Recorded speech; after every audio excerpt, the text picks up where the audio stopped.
안녕하세요. 남과 북이 하나 되는 시간 통일북소리 김경란입니다. 두 분은요, 북한에 지하교회가 있다는 사실에 대해서 어떻게 생각하세요? 일단 아시는 분들 통해서 이렇게 조금씩 들은 얘기도 있긴 한데, 이제 구체적으로 이제 알게 된 건 그때 신이 보낸 사람 그걸 보면서 진짜 저렇게 많구나라는 생각을 하게 된 것 같아요. 그래요. 북한에 있을 때는 지하교회라는 게 있는지도 몰랐죠. 그냥 평양에 하나, 그냥 그 외국인들을 위해서 하나 있는 게 있었는데 한국에 와가지고 지하교회가 있다는 그걸 듣고 되게 놀랐어요. 왜냐면 그나마 저는 조금 북한에서 계속 난다긴 조금 이렇게 정보를 알 건 좀 안다고 들었는데도 그걸 몰랐다는 거는 북한이라는 사회가 얼마나 그 속에서도 또 통제가 되면 그거를 나도 몰랐을까 하는 생각을 했던 것 같아요. 그래요. 진짜 북한에서 그렇게 나고 자란 사람이 북한에 지하교회가 있는 줄 모를 정도였으니까 사실 몇 년 전만 해도 이 북한의 지하교회의 존재에 대해서는 좀 부정적인 의견들도 많았습니다. 그리고 지금까지도 이 북한의 지하교회에 대해서 참 다양한 의견들이 많이 나오고 있는데요. 하지만 이 북한 땅에도 정말 목숨을 걸고 복음의 그 메시지를 지키고 계신 분들이 계시다는 것만은 틀림없는 사실이죠. 자, 오늘은요, 미국에서 북한의 지하교회를 돕는 사역을 하고 계신 아주 귀한 사역을 하고 계신 분을 모셨습니다. 데이빗 박 목사님 모시고 귀한 말씀 들어보도록 하겠습니다. 어서 오세요. 반갑습니다. 반갑습니다. 네. 2008년 9월 미국 시애틀을 중심으로 소수의 후원자들이 북한의 동족들과 민족의 복음 통일을 위해 시작한 기도원 동족 선교회. 매년 중국과 북한 접경 지역에서 의료 봉사와 구제 사역을 하다 만나게 된 한 탈북자. 그리고 그의 절절한 고백의 수기로 만들어진 책 굶주림보다 더 큰 목마름. 북한 지하 교인들의 순교의 신앙 고백이 담긴 내용을 기도원 동족 선교회의 데이비드 박 목사와 함께 나눠봅니다. 목사님께서 지난 시즌에 책을 내셨어요. 굶주림보다 더 큰 목마름이라는 제목의 책인데요.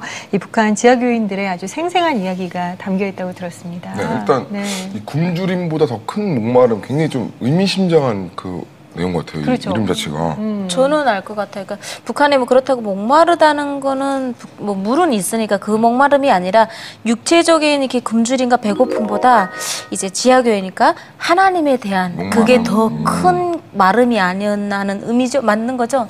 네, 그와 함께 또 그분들은 통일에 대해서 목말라 하고 있습니다. 그래요. 네.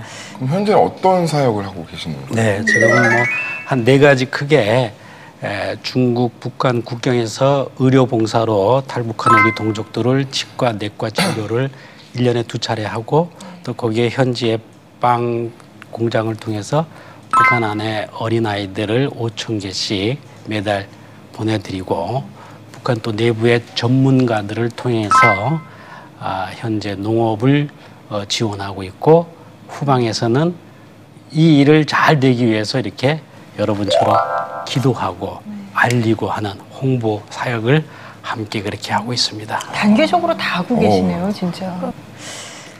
아무래도 책 소식, 그 이후의 반응들 이런 것도 참 궁금한데요. 이제 북한의 그 지하교인의 그 신앙에 참 감동받았다는 분들 이야기도 또 많이 들으셨을 것 같아요. 그리고 또 책이 정말 반가운 소식인데요. 영문판으로 이렇게 출간이 됐습니다. 이게 바로 이제 굶주림보다 더 큰 목마름의 영문판이에요. 저한테는 굉장히 기쁜 소식이네요. 네.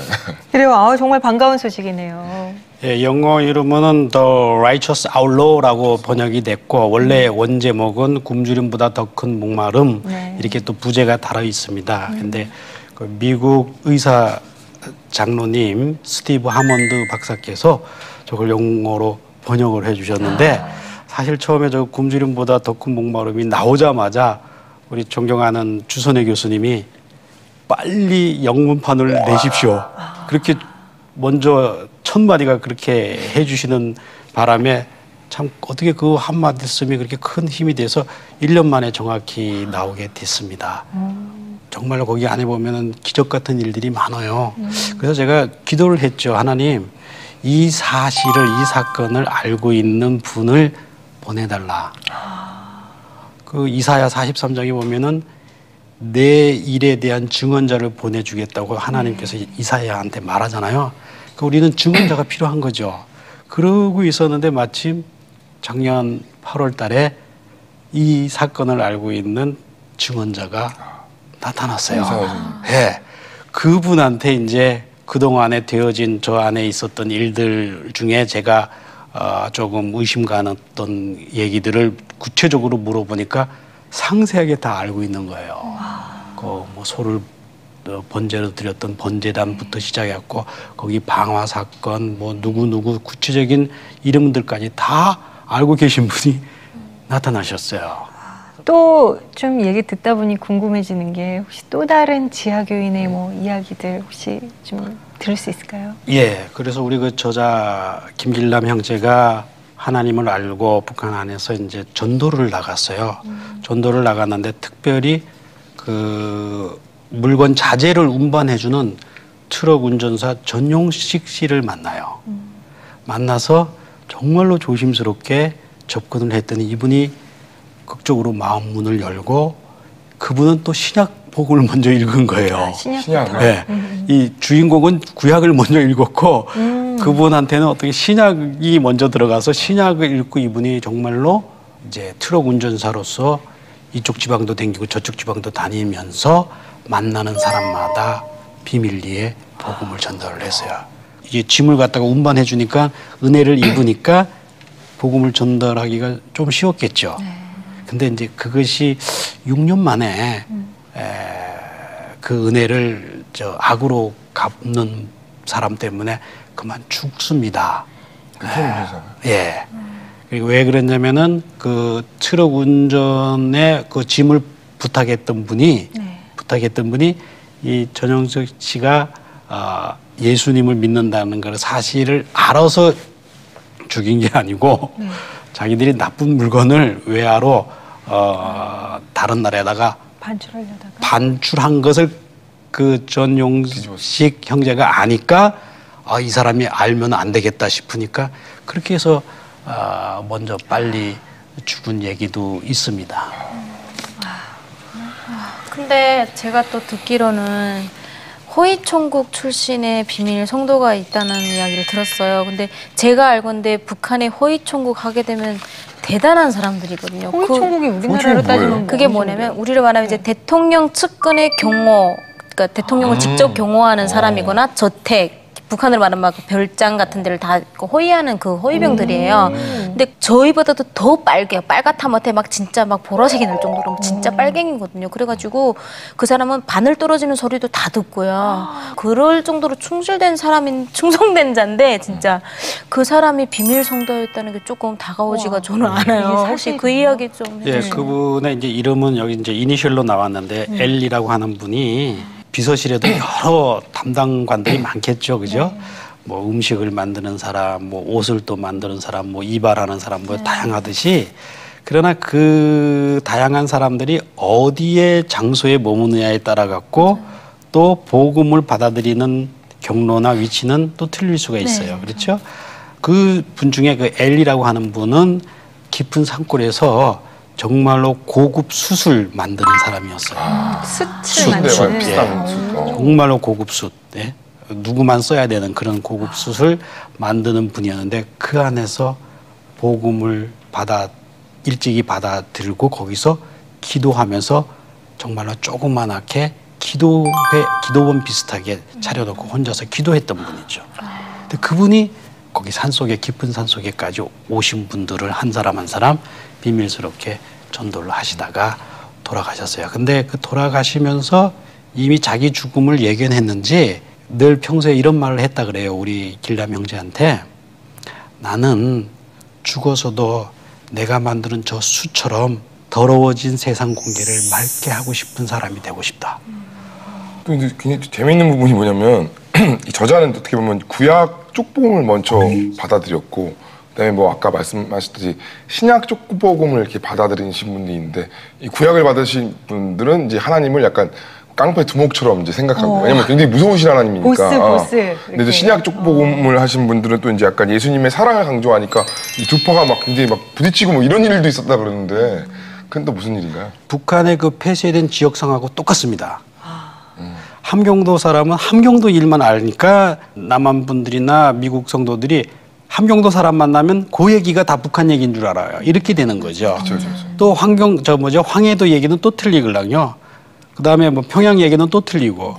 그와 같이 우리가 만약에 레이기만 읽는다고 생각해 보세요. 또 한 사람은 요한복음만 읽었다고 생각해 보세요. 전혀 다르죠. 다르게 느껴져요. 전혀 다른 거죠. 소를 막 잡아가지고 예. 각을 떠서. 예. 그렇게 되다 보니까 자기들이 목적하는 지향점이 틀린 거죠. 왜냐하면 구약의 하나님은 좀 아무리 봐도 좀 무섭고 과격하신 또 그분들한테는 또 그런 하나님이 필요했고 근데 정말로 이제 신구약을 다 체험하신 분들은 저분들까지도 우리가 사랑해야 되겠구나 하는 마음으로 바뀌어졌다는 거죠. 그래요. 진짜 그 김길남 씨, 예, 지금은 현재 이제 살아계시진 않고요. 예, 이 책이 출간되기 한 달 전에 그만 의문의 죽음으로 먼저 돌아가셨어요. 예. 좀 놀라셨겠어요. 그때 받은 충격은 제가 엄청 컸었고요. 하지만 이제 그분의 그런 희생이 있었기 때문에 하나님께서는 자기 백성들을 그루터기를 남겨둔다 그랬잖아요. 분명히 말씀에. 그리고 그 증언들이 뭐였냐면은 우리 그때 주선회 교수님도 저 책의 증언자예요. 사실은. 저 책을 보시고 많이 회개했어요. 왜냐하면은 그 책 부분에 1950년 당시에 6.25 당시에 자신은 순교하는 게 두려워서 평양에서 남한으로 도망 나왔단 말이에요. 그래서 거제도 수용소에서 그 많은 그 북한 포로들이 거기서 복음을 믿고 세례받고 자기들이 이 복음을 다시 북한에 가서 전파하다가 죽겠다고 하는 그 광경을 직접 보셨어요. 그러니까 그 책에 그 제목이 나오니까 대목이 나오니까 우리 주 교수님께서 자기가 그 생생하게 그 자리에 있었다. 나는 그렇지 못했는데 그분들이 그렇게 진짜로 실제로 올라가서 저쪽에 증언한 대로 정말로 자기의 생명을 초계처럼 복음을 위해서 순교하 그런 분들 때문에 지금 지하 성도가 생존하게 되었고 또 비밀 성도까지 나오게 된 거죠. 이 김길남 씨께서 이제 책 나오기 한 달 전에 돌아가셨다는 이야기를 처음엔 듣고 좀 놀라는 마음밖에 없었는데요. 지금 이렇게 목사님 이야기 계속 이렇게 듣고 있다 보니까 하나님께서 정말 이끄시는 하나님의 놀라운 계획들을 사람은 저지하려 하죠. 정말 김길남 씨를 어떻게든 해치우려는 어떤 세력이 있었는지 모르겠지만 사람은 그것을 꺾으려 하나 이렇게 책으로 출간돼서 영문까지 번역이 됐다는 것은 또 이것은 알려져야 할 일이라는 그 하나님의 뜻을 사람은 꺾을 수 없구나. 진짜 하나님의 이 놀라운 섭리 속에서 이 일들이 알려지면서 또 더 큰 파급 효과를 통해서 하나님이 하실 일이 있으시겠구나라는 생각이 들고요. 이 김길남 씨의 이야기가 또 영화로도 제작이 된다고요. 책의 내용이 좀 알려지고 또 증언자가 나오고 영문판까지 이렇게 만들어지다 보니까 그분 우리 길남 형제의 바랬던 뜻이 하나님께서 그 땅 안에 역사하고 있음을 세계 만방에 알려주십시오 하는 것이 사실 저한테 마지막으로 한 유언이었죠. 일기문 원본이 아직 사실은 2권이 아직 책으로 나오지 않았어요. 그 일기문 원본을 그 영화 감독이 보시고 이 정도면은 많은 사람들한테 일반 대중들도 공감할 수 있는 북한 안의 실제적인 삶의 얘기다. 이게 이제 공감이 오셨는지 그것을 한번 영화화하고 싶다고 하는 뜻을 제가 전달받게 되었어요. 이 목사님께서 이거를 이렇게 쭉 준비를 하시면서 다 아까 번역하셨던 장로님께서 또 감동을 받으신 부분이 있다고 하신 것처럼 잊혀지지 않는 대목들이 요소요소 있을 것 같아요. 어떤 것들 혹시 떠오르는 거 이야기 좀 해주실 수 있을까요? 너무 많죠. 우리 그 똥을 먹어가면서 예수님을 복음을 증거했던 그 철갑이라고 하는 그 이제 별명인데 그분의 별명인데 복음을 전달하다가 들켰단 말이죠. 그러니까 미친 척 하려고 일부러 똥을 먹은 거예요. 신고하는 사람이 저 사람 미쳤구나. 진짜로 그래서 그걸 시험하려고 애들을 시켜갖고 꽃쟁이에다가 똥을 찍어갖고 먹으라니까 먹었어요. 일부러 그 복음을 자기가 지키기 위해서. 우리 기도 모임에는 철갑이라는 친구가 있었다. 그는 어찌나 주먹이 독한지 누구든지 한 번 맞았다 하면 갈비뼈가 날아갈 정도였다. 97년 어느 날 손으로 직접 필사한 전도 자료를 운반하다가 열차 안에서 공안에게 잡힌 적이 있다. 그런데 이때 철갑이가 갑자기 정신병자 행세를 하는 것이었다. 그날 이후 정신이 나간 철갑이는 온 도시를 맨발로 뛰어다니며 쓰레기를 주워 먹고 다녔다. 그러던 어느 날 우리는 차마 눈뜨고 볼 수 없는 광경을 보았다. 아이들이 나무 막대 끝에 똥을 찍어서는 떡이라고 철갑이에게 건네자 철갑이는 그것을 진짜 떡인 줄 알고 받아먹는 것이었다.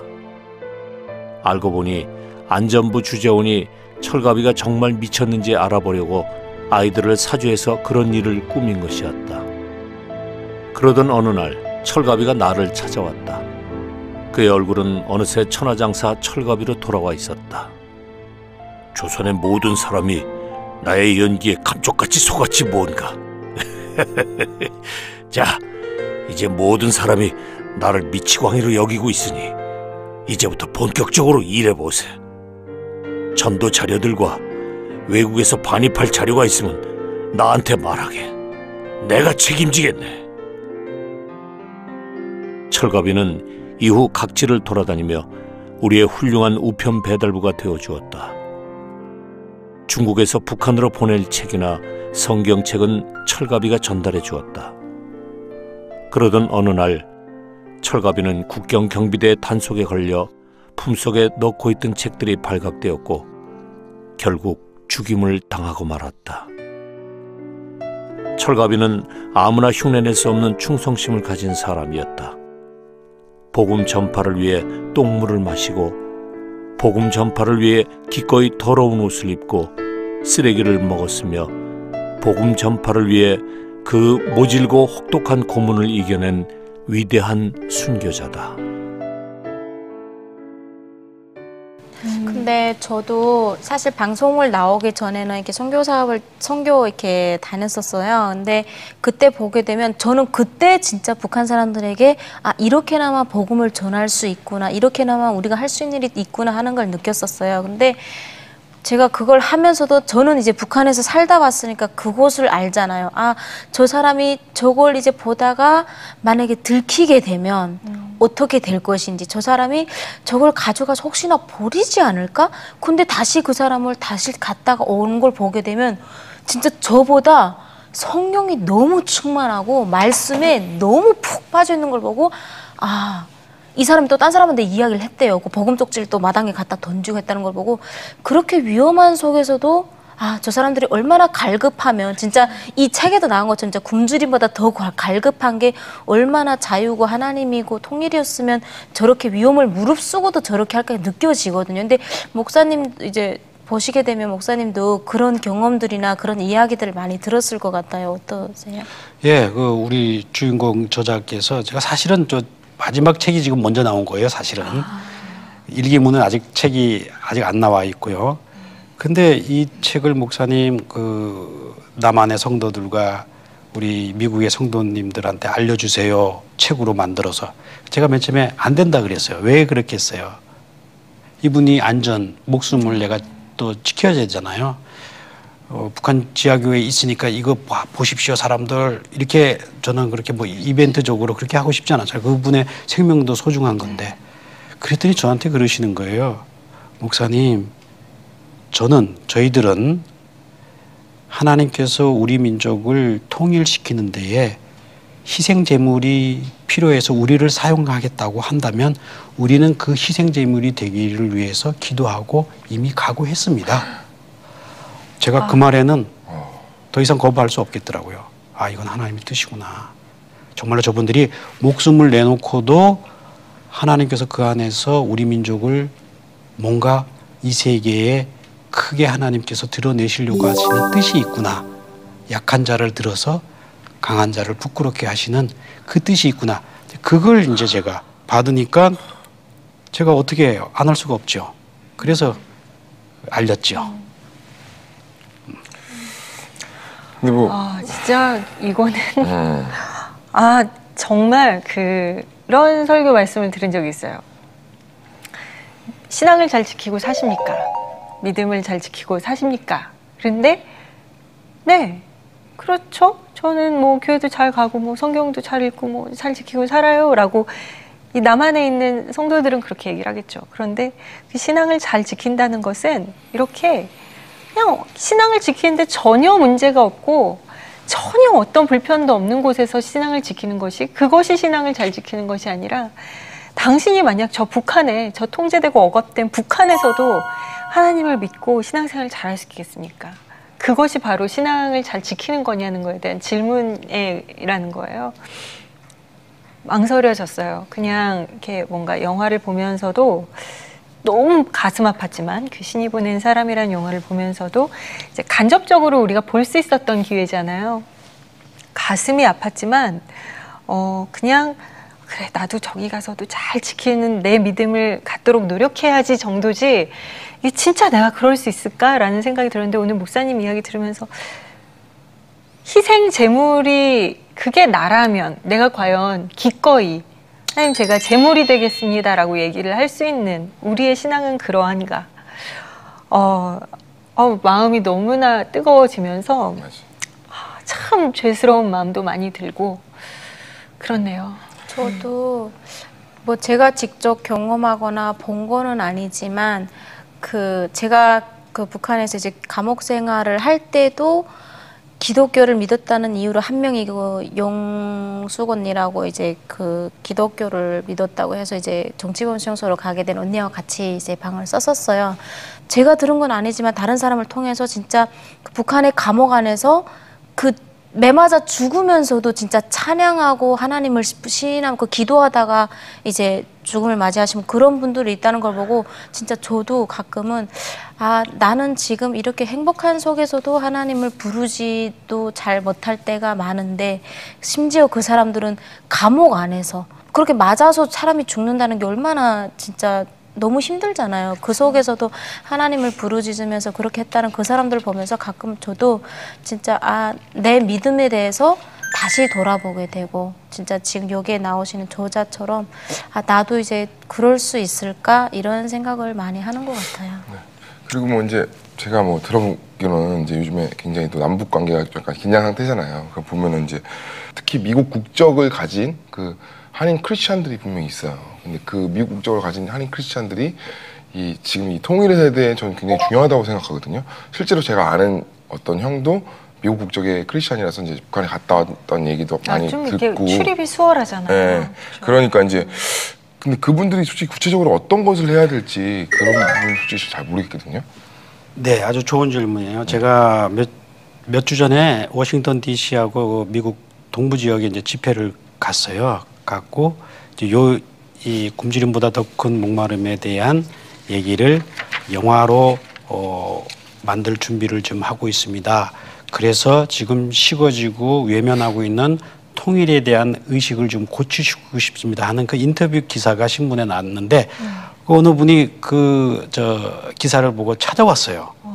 저를. 근데 그분이 뭐 교회 열심히 다니는 분이 아니었습니다.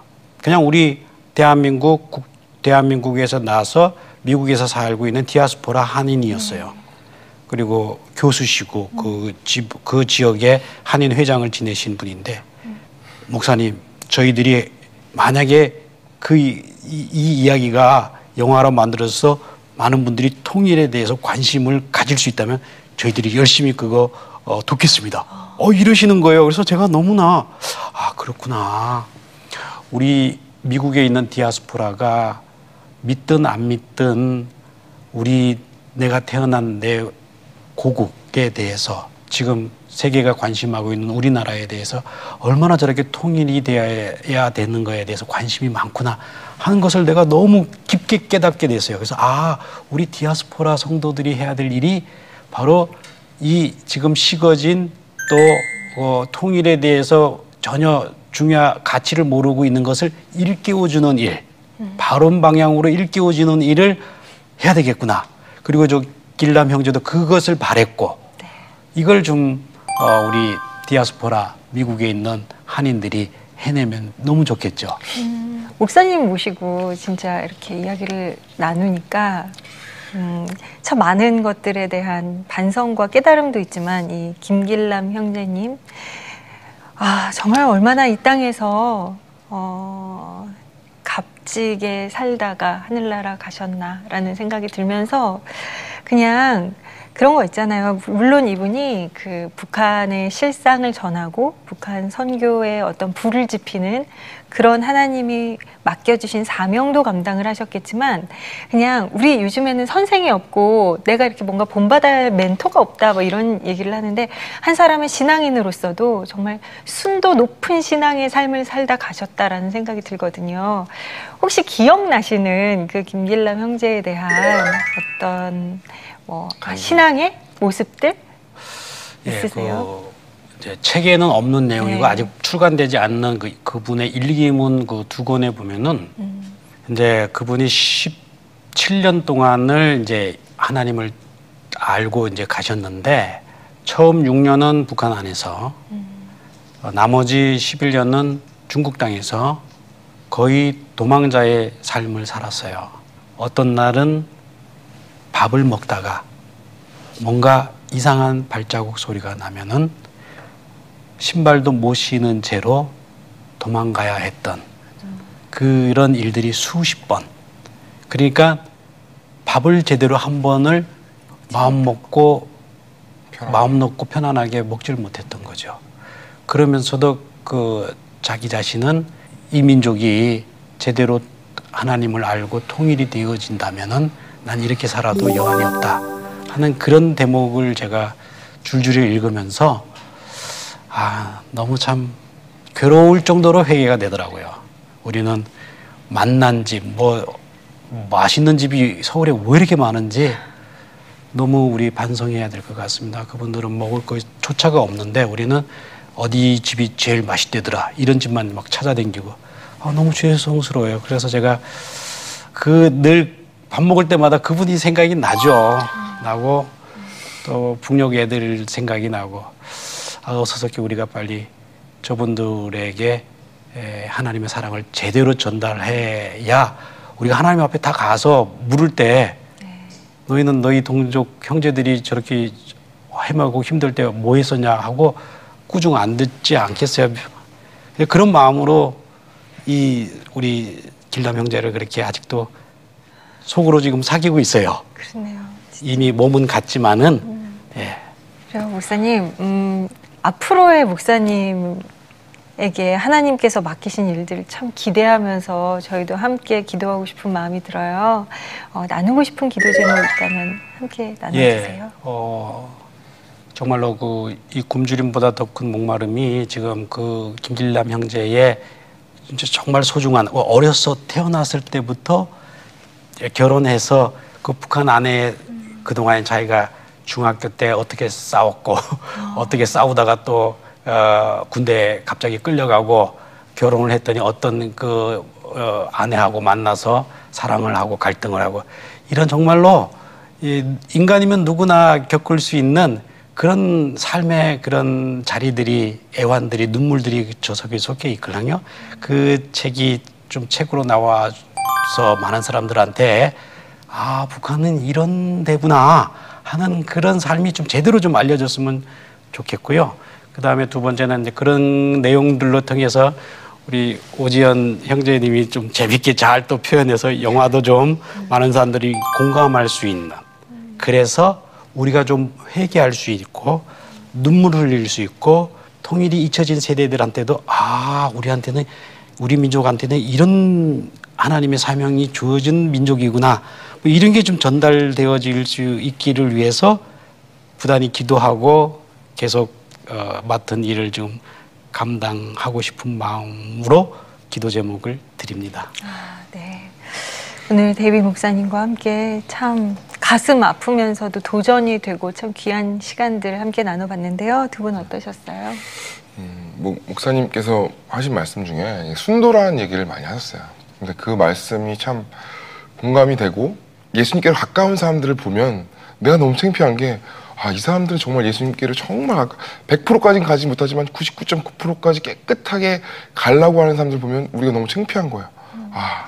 진짜 다시 한번 진짜 예수님께로 더 가까이 가서 내가 정말 깨끗하지 못하는 사람이지만 정말 그 사람들을 보면서 나도 저 사람들처럼 아직은 그렇게 깨끗하지 못하지만 더 깨끗해지고 해서 정말 예수님 더 사랑하는 그 자리까지 가야 되지 않나. 그리고 이분 얘기 들어보니까 진짜 다윗과 같이 진짜 압살롬한테 쫓김당하면서도 막 그 사이에서도 하나님 믿고 주님의 뜻대로만 갈라는 그 다윗 같은 모습을 봤어요. 김길남 형제님이 보면서 진짜 예수님을 삶에서 내가 성산에서 주님을 예배하는 것이 진짜 예배자라는 생각이 되게 많이 들었어요. 그래서 근데 이런 삶을 좀 살아야 되지 않나. 부족하지만 이제 조금 이제 자전거 좀 그만 타고 네. 하여튼 내가 하고 싶은 거 이제 조금 이제 자제하고 주님 앞에 조금 더 깊이 들어가야 되지 않을까라는 생각을 많이 했습니다. 도연 씨는 어떠셨어요? 저는 진짜 입술로는 하나님을 부르고 사랑한다고 믿는다고 하지만 진짜 오늘 주제가 됐던 그 사람들만큼 진짜 목숨을 내놓고 자기 자신을 진짜 하나님을 온전히 드린 것만한 그 사람들을 조금이나마 쫓아갔나 이런 생각이 들었던 것 같아요. 진짜 살아있고 입만 벌린다 뿐이지 진짜 그 사람들이 보여준 거에 비해서 내가 너무 나는 진짜 아니구나, 아니었었구나 하는 이런 생각을 했던 것 같아요. 진짜 어떻게 보면 저는 교회 다닌다, 난 교회 다녀요. 교회를 나의 인격을 유지하고 어떻게 보면 나 그런 방송 나는데 그 교회 방송이야 이런 걸로 그치는 게 아니라 진짜 온전한 신앙이 서가지고 진짜 내 자신을 하나님께 온전히 드려야 된다는 그런 생각을 했던 것 같아요. 그래서 진짜 이제는 지하 교회가 아니라 북한 땅에 진짜 하루빨리 이제 온전한 하나님의 교회가 온전한 교회가 서서 진짜 주님의 온전한 머리가 되시고 진짜 그 교회 안에서 진짜 하나님만을 위한 예배를 드릴 수 있는 우리 남과 북이 통일되는 그날이 빨리 와야 되겠다는 생각을 했습니다.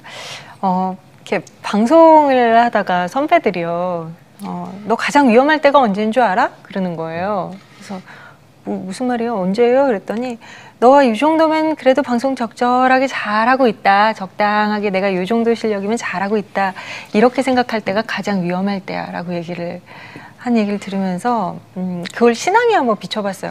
내가 이 정도 신앙생활 새벽 기도 이렇게 가고 큐티 이렇게 하고 기도 이렇게 하고 이 정도면 그래도 무난하게 잘하고 있지 않나 라고 생각할 때 우리의 신앙을 바로 점검해보고 더 갈급함과 간절함을 갖고 나아가야 할 때가 아닌가라는 생각을 오늘 목사님과의 시간을 통해서 다시 한번 하게 됐고요. 그리고 우리가 이 땅에 살면서 사실 삶의 목적이 뭐야? 그랬을 때 그의 나라와 그의 의를 구하는 삶을 살고 싶어요 라고 얘기하지만 정말 우리가 그런 사명자로서의 삶을 살고 있는가? 나의 안위와 나의 평안을 위해서 더 많은 생각을 하고 그 생각으로 많은 시간들을 쓰고 있진 않은가? 우리가 진짜 집중해야 할 것들이 무엇인가에 대해서도 함께 생각을 해볼 수 있는 시간이었습니다. 오늘 데뷔 목사님 정말 이렇게 귀한 시간 함께 해주셔서 일단 저희 셋이 많이 반성을 했고요. 아유, 죄송합니다. 그리고 아마 시청하고 계신 분들도 아마 많은 도전을 받으셨으리라고 생각이 들어요. 오늘 귀한 시간 잘 해주셔서 또 소중한 얘기 나눠주셔서 감사합니다. 고맙습니다. 네, 남과 북이 하나 되는 시간 통일 북소리 오늘 시간은 여기까지입니다. 저희는 다음 주에 다시 찾아오겠습니다. 고맙습니다.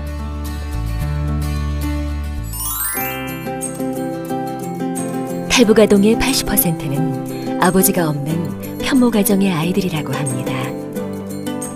탈북 여성이 중국인과 결혼한 뒤 자녀를 가진 상태에서 한국으로 오는 경우가 많기 때문입니다. 영미 엄마도 임신한 사실을 모른 채 한국에 오게 되었습니다. 탈북 여성이 남한에서 홀로 아이를 키우는 것은 매우 힘든 일입니다. 탈북 후 태어난 아이들에게는 탈북민에게 주어지는 혜택이 거의 없기 때문입니다. 헤세드는 작은 금액이지만 앞으로 매달 희망금을 보내려고 합니다. 여러분의 작은 손길이 탈북 미혼모와 아이들에게 큰 힘이 될 것입니다.